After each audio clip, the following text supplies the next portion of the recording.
So if there's Mm. 80 million baseball fans, most of the 80 million never got the memo. And most of them will never be affected. It's the hundreds or thousands that have been.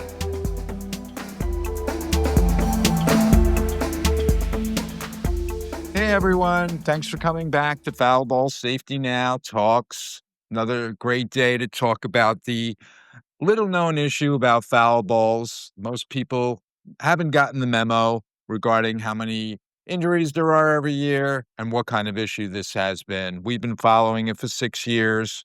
We're excited to bring on a guest in a few minutes where people know we turn the tables and the people have an opportunity, the people that we meet have an opportunity to be the journalists and ask us the questions. So we'll see what kind of questions are coming from our guests very shortly. In the news is a situation that's playing out this week. Hopefully going to purchase either a full page ad in a newspaper in California or some sort of messaging that gets to the readers of this newspaper in Modesto, California. 2 years ago, unfortunately, a woman was seriously injured outside the ballpark. She got hit in the head while waiting to go inside, and she can't work anymore. We learned at the end of July that there was a settlement in the case. The woman may have been compensated, but people in Modesto may have not learned about her situation, so they could know for her themselves about how to walk around the ballpark, because unfortunately, balls do go outside of ballparks. It's not uncommon that balls will go outside. We've seen videos of balls hitting windows and breaking windows, car windows. And we are also aware of a situation, which is also an open investigation right now in Queens College, New York, where a student athlete had contacted me a few months back, letting me know that the student athletes were worried one of them would be the ones to crush or hurt some elementary school student. So if the listeners want to Google Earth, Queens College, they'll see there's an elementary school right next to Queens College. And these guys were worried, realistically, that one of them would be the ones that hits the ball outside the ballpark on the sides during practice or during games. So that's something we wrote a couple letters to the Queens College administration and the public school people, and we hope to get in a dialogue, hopefully a national dialogue, because it's not uncommon that high school, college, and all of these other professional ballparks have low sides. Balls will definitely fly out, and it should not be business as usual. Handful of balls flying outside, handful of balls could be 5, it could be 10, it could be 15, actually, of balls that are raining or coming down on people, and that's not appropriate. We're in 2025. We need to figure out a conversation on how to address these issues of balls flying outside ballparks. So, and for people that are coming for the first time, please go to Foul Ball Safety Now. You'll see all the things we've put up in the last 6 years. Hopefully, people can follow along about the journey. I've been working with a journalist for over 6 years, Brendan. I've been working with Brianna, who's on the call with us today, Brianna Ludwig. She's been with me for about a year. So it's really exciting to put news out there, let people see for themselves and decide for themselves how they may want to get involved. So without further ado, today we have a really great guy, or comes across as a really great guy. Hopefully he's a great guy. Kamel Dene, model, actor. Kamel, how are you today? I'm doing great. I'm doing great. How are you? Okay, good to meet you, getting to know you. You sound like a really pleasant guy, and we're looking forward to be challenged or Appreciate it. approved of or anywhere in between. So please, we're turning the tables on you, Kamel. Put it on us. Question number one. What do you got for us? Okay, so question number one, it's kind of like the first thing that I thought was the safety aside, like I agree with the safety and everything. What are you gonna do? Will it take away the fun of people coming with their families, with their mitts to catch the fly balls? You know what I'm saying? Like, is the movement trying to rid of any kind of thing like that, or is it, like, in specific places? I guess help me Uh-huh. understand what you guys are going for. Sure. Well, we really want to broaden the discussion. That's really the goal, because there's a lot of people who are a lot smarter than all of us in certain areas of their expertise. So they're going to step up once they learn what they didn't know for many years now. So all Right. we can do is try to put all the unknown factors on the table. From there, we've done our work. We've sparked a conversation, a major conversation. We believe this is worthy of a major conversation. Just yesterday, we were talking with someone and they brought up the same idea about what would you do to compensate for the fans missing foul balls if you did have more nets or if it was almost foolproof. I said something like, why not just have retractable nets and make it more Mhm. accessible for the younger fans who are there to try to get a ball? Give out 100 balls a game, before the game starts. Sign some autographs. You could certainly have a catch with the kids. Having a catch with a professional athlete is probably very exciting. You could certainly keep the fan engaged with the baseball players for autographs, for handing out balls. But in regards to what we do is we do present evidence that it has been unsafe practices throughout the legacy of baseball. We're very happy to expand on why we believe it's been unsafe practices all along. I think once people get wind of everything on the website, Exhibit A, the 5-minute ESPN video, currently there's between 30 and 40 cities that are currently operating with lack of netting past end of dugouts. We presented Exhibit A1, which is mathematical, which shows a 538 report, a publication called 538, which put out a report in 2019, which what we did, Brendan and I, this year, we took a look at it and we've done our own report based on that. And it really does demonstrate that people are in harm's way, continue to stay in harm's way, and the writing's on the wall for all of us to determine that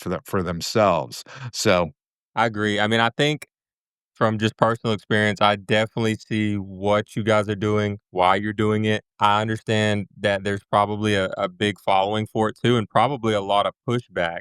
And that's why I'm like wondering, like, when I first started digging into the website and looking at what you guys do, I was like, okay, cool. So there has to be a lot more protections. It's something as a normal person who is not really like a baseball athlete. I go and I think like, wow, there's not really a lot of protection, this aspect of the game to where a ball can fly into the stands or even like over the boxes and into where the people are just buying food or going to the bathroom. And you pretty much have no idea at that point who's going to get hit, because they're not even watching the game. But at the same time, is there like, I guess my next question to follow up into that is there an area like if there was netting over, let's say, home plate, third base, first base, and then you had all that covered. Is there any kind of statistics that maybe in the outfield, like anytime a home run is hit, is it safer to be, I guess, with no nets in that area and anybody who's interested in maybe trying to catch a ball or anything like that, that aspect of the game, having them sit there, would it be safer? Would you guys still be achieving your goal? Or is it kind of like this thing where it's like we're trying to get, all of it covered? I think we're just really trying to start a new discussion. Because Mm, when these particular departments are introduced to our pile, or to our archive, to our research, to our evidence, okay, they're going to be forced, it's going to force their hand to look into this matter. We spoke right. with somebody, a soon to be director of a government agency yesterday, who also is a part time entertainer who Mm, is looking to now go further into this with us. So that's very exciting. So we kind of fell into that. We didn't know we were speaking to a government official, but she right. told us that her role was in the government and that she would be now further exploring all of what we've been doing. So that was sort of like a win. We're only three of us. We believe the three of us by speaking about this issue, it's going to create a larger conversation. But to go to the what I've been thinking about solutions, it's all about solutions. And if anyone really wants to know what I think, the solutions are eliminating the unknown factors. once and for all.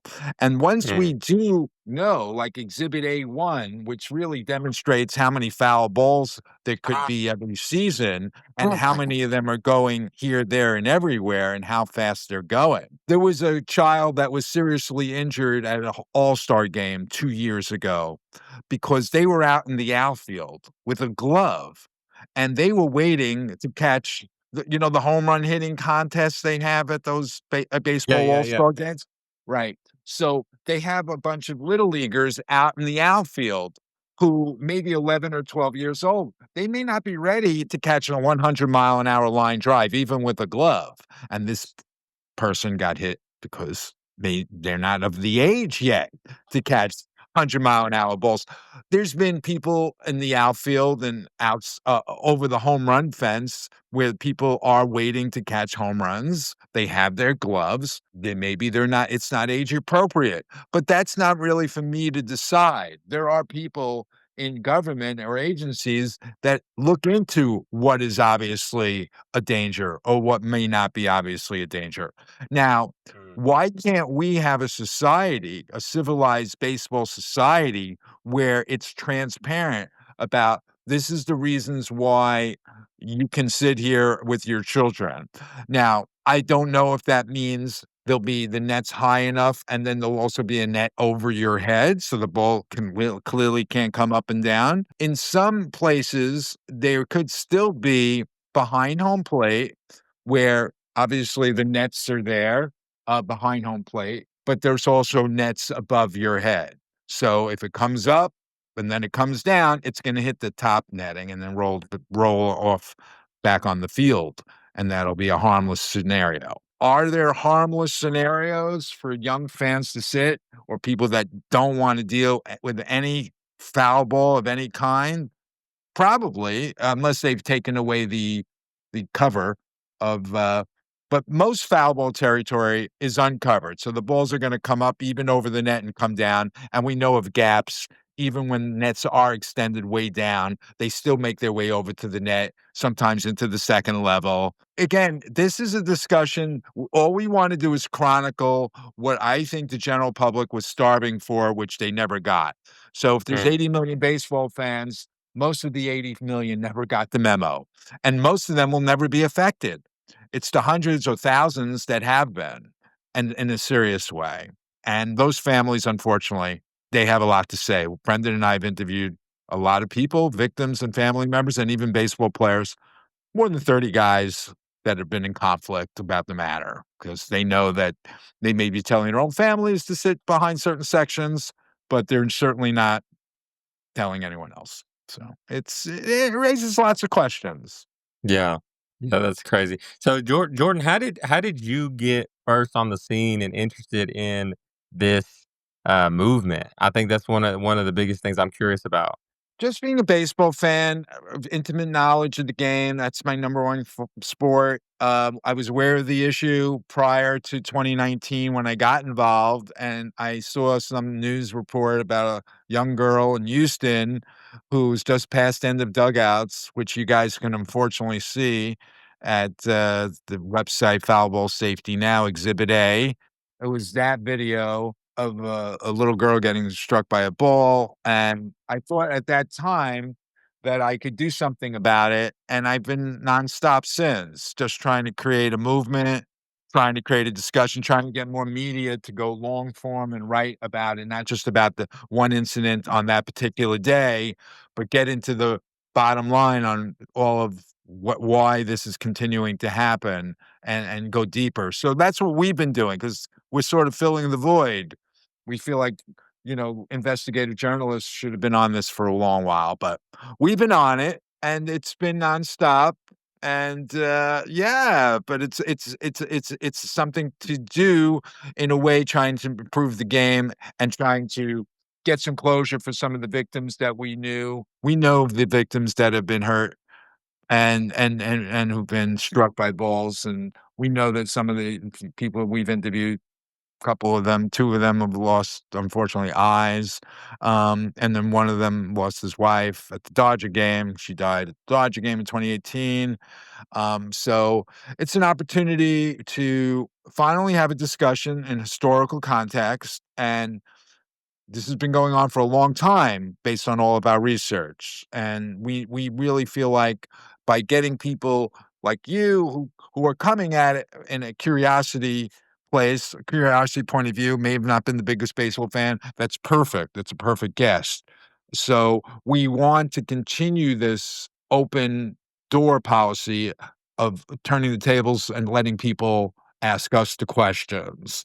And but yeah, it's my pleasure. It's sort of like an honor to get a Google from somebody who may have been hurt, or a law office, or somebody who's curious to say, "Hey, we need to talk to you," or "Hey, we'd like to talk to you." So we feel like there's a purpose. So we'll continue. One of the things that I'm kinda curious about, I actually went to a minor league game for the first baseball game I've gone to in probably a couple of years, 3 or 4 months ago, and I saw that there was a lot more nets than I had seen in the past, Mhm. but, at the same time, I noticed that there's a lot of things like a couple times the foul ball was hit, it would just completely go over the net and over even like the box suites and then into like the parking lot.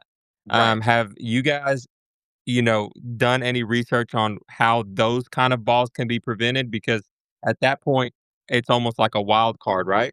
Yes, exactly. This is something we discussed in the beginning of the program today. We know it's not uncommon for a handful or more balls to fly over the sides, but during Yeah, a 3-hour period. And why is this continuing to happen? And what could be done about it? And that's a conversation that nobody in management, or nobody within the game, or nobody who's preserving the legacy wants to really go there, because there hasn't been any attempt that I know of to address these issues of balls flying outside the ballpark. And unfortunately, that woman who was hurt in Modesto, California 2 years ago, and we just learned that there was a settlement in the case, but nobody in the area knows about it, and that's why I'm contemplating of buying a full page ad in the Modesto newspaper, because mhm, the fans are gonna wanna know about it, so when they go to games in the future, that maybe they need to walk around with umbrellas outside or something. right. Right? It's like, this is ridiculous. A woman can't work anymore. And sometimes, even from what I recall when I was going to games a couple years back, sometimes the, keyboard player, the entertainer who plays the organ, would make sounds, sarcastic sounds, as the balls were flying over the sides like a window crashing, Yeah, like yeah, right? Like, crash, like, yeah, the ball's landing somewhere, and unfortunately it's gonna hit a car, it's gonna hit a person, it's gonna hit something, and why is this going on? So, certainly we're in 2025, it's time. It's time to, blow the sucker up before it gets out there. Do something, not allow the ball to get out there, and if it means, like, getting those scientist guys in there, it's gonna figure out some way of preventing the ball to flying out, or catching it somehow, or raise the nets much, much higher, because this is what you don't want what you saw in Modesto 2 years ago with the woman who got hit in the head and she can't work anymore. Traumatic brain injury, we're understanding, or something that she can't work anymore. The lawyers called me a couple of months ago before their trial, and then their case was settled in July. It's really business as usual, and this is going on, and today, there's 169 teams other than the major leagues. You have the Yankees and the Dodgers, but you also have 169 teams like Modesto, where the balls fly over sides because 'cause they're only like 1 tier. They're not, and then as you went to your game, they yeah, fly over the sides. It's unacceptable. And baseball is covered. You know why? They are even it's like their business as usual of allowing balls to fly out over sides, and if somebody gets hit, they'll say you shouldn't have been there, or you should right. have been aware of the fact. We weren't told in the wintertime about potentially balls flying over the sides in the spring and the summer. They've had every summer, every winter to reevaluate how they exchange information with the fan base. And they have chosen to not tell us about this as a possible danger. And if they did, we would have finally had an honest conversation. And so be it if there would have been agencies that needed to jump in afterwards. Isn't it better than finding out later that somebody got hurt? You know, Yeah, it's all true. about prevention, and we're not in the business of prevention here. We're in the business of reacting, and that's what Brianna, Brendan, and I are doing. We're reacting, and it's a slow process, but we're excited that you're here and you're learning, and we're exposing you and people listening, and we're really open to hearing everyone's ideas. That's what's so disgusting and unacceptable about it, is that if the MLB really wanted to, they could prevent this from happening to anybody ever again. They have the data, they have the means, and it's 2025. We have the technology to keep the game enjoyable, but prevent injuries. So sad. Agreed. Yeah. Where is the biggest pushback that you guys see? Are you facing any pushback, or is there a certain area that you guys have, like, that you're having a tough time getting through to people? Do you feel resistance to this? I mean, because on paper, I mean, it seems like something everybody should be on board with. I mean, it's like, okay, you can still enjoy the game. It's safer, and there's no worries about safety when you're going just to have a good outing. Are you facing pushback? Are there people that see it a different way, or are trying to keep you guys from doing what you guys do? The biggest sample we have is the ESPN 2019 video, which we have at Foul Ball Safety Now, Exhibit A. And that's a 5-minute video. At the time it aired, there was a lot of engagement. There was 700,000 people that actually saw the video when it aired. And then there was about 4,000 comments. But 80% of those comments were almost like knuckleheadish comments. They were sort of like, get off your phone, pay attention, but the other 20% fortunately, rose to the level of some kind of integrity, which I think Brianna, Brendan, and I are trying to bring, conversation of integrity. So that, yes, 20% of the people said, put up the nets already, so we were happy that at least there was some sentiment. ESPN, I feel like they failed. They haven't shown the video. The video went from all of that engagement to zero or to Mhm. very few. And how does it go from all of that to like very little or none? It's because ESPN stopped airing the video. And I thought Right. that would have been a wonderful opportunity to start a national discussion. Is it possible that MLB called them up and said, hey guys, we have a big contract. We pay you billions of dollars, show the games. Don't scare Right, our right. fans by going all news magazine on us. That's what they did. There was a segment. It was a 5-minute segment, which everyone should see at Fallible Safety Now. So that's the sample that we've gotten. We've gotten a lot of interest from the legal community who are dipping their toes in. They should be doing more. The medical community dipping their toes in. I've had posts on places like Indeed, like that platform that people are looking for jobs on, for lawyers to organize conference calls with lawyers. I was gonna pay them. Similar with Mm, pediatricians. Nutritionists wanted to organize conference calls with other pediatricians.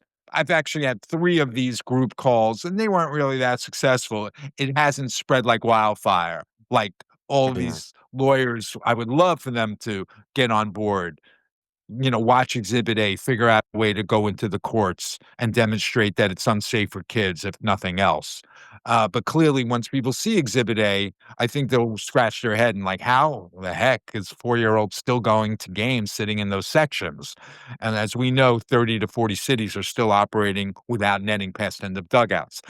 So mhm, it's just a matter of us being persistent. We'll find the right influencer in you or the next person or the government employee we spoke with yesterday. And then we'll be like, wow, look what we did. We've gotten people engaged. We've gotten agencies engaged. That's all we can really try to do. So I think people are open on a one-on-one of learning exactly what we've done. So that's exciting. And we hope, of course, the listeners will see a couple of petitions on the website. It's a call to action. There's also petitions on the website for lawyers and doctors, which I was hoping one of these lawyers or doctors who I met along the way would spread. But a lot of these people are all doctors and lawyers looking for work. They're not necessarily looking for a good cause. mm. So that's how I met them. They heard me out. I gave them my pitch and they listened to me for a half hour, but underwhelmed by those results right now. But it's great to meet new people every day and have new engagement. And I think that's what we're doing now. And I think the listeners are feeling a lot more informed. And if they were sort of in the dark on the issue, maybe they're not. If they weren't baseball fans, now they're curious about our journey because I think they'll believe that our instincts are correct and we're pursuing the right thing. Yeah, no, I mean, I truly, it's really an honor to be able to talk to you. First of all, in your Yes. passion and your team's passion for the issue, it automatically makes me want to dig deeper because I feel the necessity behind what you guys are doing. Even though for me, I'm kind of like a guy that's not really connected to the baseball community.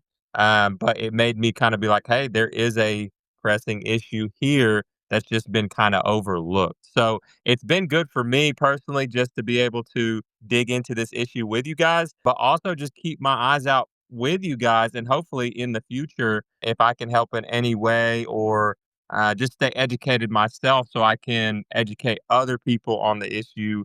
It's been an awesome experience to get to learn from you guys and also just to see the passion and what you guys are doing for the community and to something that's so integrated into the American lifestyle. So, I mean, thank you guys. It's been such a great honor to listen to you. We appreciate that. We met a dad on one of our calls recently. He wants to get involved, and I said, "Why don't you take a look at what's happening in your local area, on your local field, and see what you could do?" Because he sounded he wanted to get engaged, and he wrote a nice follow-up note as well. Similar to what your experience was at your local field, at your game that you attended, you may wanna to see what you can do on a grassroots level. I'll be there when you call me to Mm. see if I can help in any way, but just to give a sense of what's happening in your backyard may be a good place to start, and we'll be happy to be there in support of you. So, food for thought. So, Kamel, as somebody who works in entertainment, I'm sure that you're aware on a day-to-day basis of image and public persona. Uh-huh. So I wanted to ask you, do you think that the MLB's public image has lent itself to aiding them in getting away with this for so long? And do you think that it lends itself to creating more pushback from people? Oh, great question. Okay, so I do think, of course. I mean, anytime that you have an establishment like the MLB, the NFL, I mean, you see all these different things just for example, something I'm more familiar with is like with NFL and football. You look at helmets that 3 years ago, 4 years ago, everybody was playing in that are you're no longer allowed to be playing in right now. There's the technology and the safety of the game is constantly changing from year to year, different rules, different regulations, and it's all due to safety, right? That's one of the biggest things that I think we're all focused on. But at the same time, do I think that some of those rules came 5, 10, 15 years too late? Like, you look at all the issues, with, like, the CTE in the NFL and all these different things where sometimes it's not good for business. Do I personally know anything about the MLB, doing this kinda thing? No, but would I put it past a big organization who has profit and stockholders and all these people, to keep in mind trying to delay stuff? Of course, I think that happens in every aspect from rec league sports to government. I think, part of to answer the other part of your question, like you have to maintain a certain persona image. And I think sometimes it's like they're just trying to keep that intact. So it's like better to not mention that the ship is sinking than to actually do something about it, right? All right. Well, this was really great, guys. I really appreciate everyone listening today. And I want to thank our guest today, Kamel Donay. It was really a pleasure having you on today.